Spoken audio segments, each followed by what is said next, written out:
My name is Nathan Cole, and this is the day I realized that being related to someone doesn't guarantee compassion. I was lying in a hospital bed when it happened. The room smelled like disinfectant, and the steady beeping of a monitor filled the silence. I had been there for 2 days already, exhausted in a way that sleep couldn't fix. My body felt heavy, weak, like it was working against me instead of for me.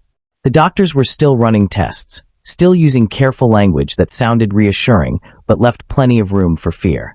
My sister, Rebecca Cole, hadn't visited yet. I noticed, but I didn't question it. Rebecca had always kept her distance when things got uncomfortable. I told myself she was busy. I told myself not to read into it. That afternoon, my parents stopped by. My mother adjusted the blanket around my legs, her hands shaking slightly. My father asked questions about the doctors, the tests, the timeline. I answered as best I could, even though my throat felt dry and my head throbbed. Rebecca arrived an hour later. She stood near the door, arms crossed, scanning the room like she was evaluating a scene instead of visiting her brother in the hospital. She didn't ask how I felt. She didn't sit down. She looked at the 4 in my arm, the machines beside the bed, and then she laughed softly. "So this is the big emergency?" she said. I tried to smile, thinking maybe she was nervous and didn't know what to say. I told her they were still figuring things out, that my symptoms had been getting worse for weeks. She tilted her head and shrugged.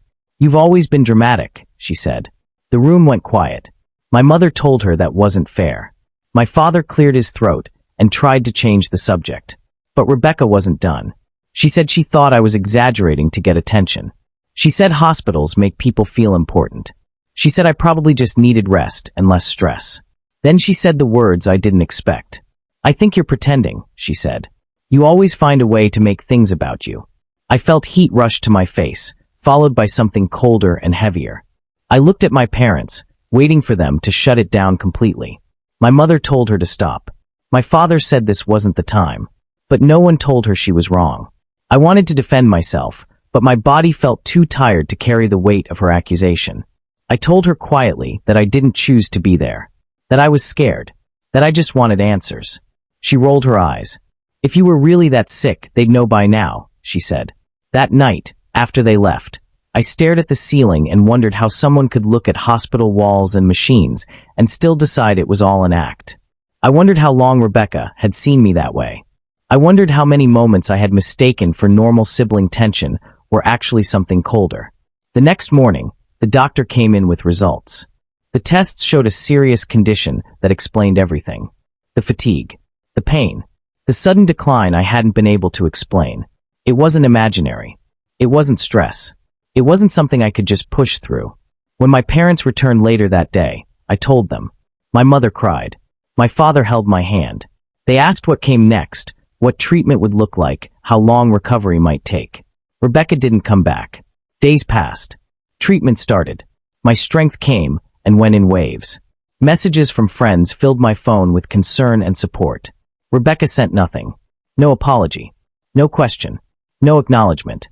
Weeks later, when I was finally home, she called. Her voice sounded lighter, casual. She said she heard about the diagnosis. She said she hoped I was feeling better. She didn't mention what she had said in that hospital room. She didn't apologize. She acted like none of it had happened. Something in me hardened. I told her calmly that what she said had stayed with me. That being accused of lying while I was vulnerable had changed how I saw her. She got defensive. She said she was just being honest. She said people shouldn't be so sensitive. I realized then that an apology was never coming. Recovery taught me a lot. About my body. About patience. About who shows up when things are uncomfortable. I learned that pain doesn't always look dramatic, and illness doesn't require permission to be real. I also learned that protecting my peace sometimes meant creating distance from people who refused to see me clearly. Rebecca and I still speak, but carefully. With space. With boundaries I didn't know I was allowed to set before. Being sick showed me who cared. Being accused showed me who didn't. And that lesson, as painful as it was, helped me heal in ways medicine never could.